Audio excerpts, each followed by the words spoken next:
நீங்க இப்போதான் ஃபர்ஸ்ட் டைமா ஓட் பண்ண போறீங்க அப்படின்னா இந்த 5 விஷயங்களை தெரிஞ்சுக்கிட்டு கரெக்டா ஓட் பண்ணுங்க. உங்க நேம் ஓட்டர் லிஸ்ட்ல இருக்கான்னு இசிஐ அதாவது எலெக்ஷன் கமிஷன் ஆஃப் இந்தியா வெப்சைட்ல இல்லனா ஓட்டர் ஹெல்ப்லைன் ஆப்ல செக் பண்ணிக்கோங்க. செகண்ட், நீங்க ஓட் பண்ண போகும்போது உங்களுடைய ஓட்டர் ஐடி கார்டு இல்லனா இசிஐ அப்ரூவ்டோட வேற ஏதாச்சும் டாக்குமெண்ட் இருக்கான்னு செக் பண்ணிக்கோங்க. இல்லனா உங்களை ஓட் பண்ண விட மாட்டாங்க.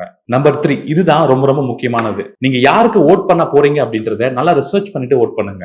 ஜஸ்ட் ஃபேஸ பார்த்தோ இல்ல பார்ட்டியோட நேமை பார்த்தோ ஓட் பண்ணாதீங்க. உங்க தொகுதியோட வேட்பாளரோட பேக்ரவுண்ட், ரெக்கார்ட்ஸ் அண்ட் வாக்குறுதிகள் இதெல்லாம் ரிசர்ச் பண்ணிட்டு அவங்களுக்கு ஓட் பண்ணுங்க. அவங்க உங்க தொகுதியோட ஃபியூச்சருக்கு கரெக்டா இருப்பாங்களா அப்படின்றத ரிசர்ச் பண்ணிட்டு ஓட் பண்ணுங்க. நம்பர் 4, உங்களுடைய ஓட்டு உங்களுக்கானது. நீங்க யாருக்கு ஓட் பண்ணீங்க அப்படின்றத யாருக்கிட்டயுமே ஷேர் பண்ணாதீங்க. அதே போல யாருடைய இன்ஃப்ளூயன்ஸ்லயும் நீங்க ஓட் பண்ணாதீங்க. இது உங்களுடைய சுய அறிவை பயன்படுத்தி நீங்க யாருக்கு ஓட் பண்ணணும்னு நினைக்கிறீங்களோ அவங்களுக்கு ஓட் பண்ணுங்க. நம்பர் 5, நீங்க போலிங் பூத்ல ஓட் பண்ணதுக்கு அப்புறமா விவிபிஏடி மிஷின்ல 7 செகண்டுக்கு ஒரு ஸ்லிப் கிரியேட் ஆகும்.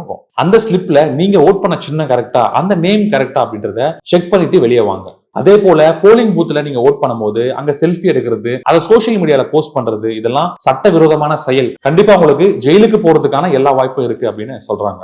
இப்போல்லாம் ஓட் போடுறது ரொம்ப கஷ்டமான ஒரு விஷயமா இருக்கு. சோ உங்க ஓட்டை பார்த்து போடுங்க. 2026 சட்டமன்ற தேர்தலில் எந்த கட்சி அதிக வாக்குகளை பெறும் அப்படின்றத கமெண்ட் செக்ஷன்ல கமெண்ட் பண்ணுங்க.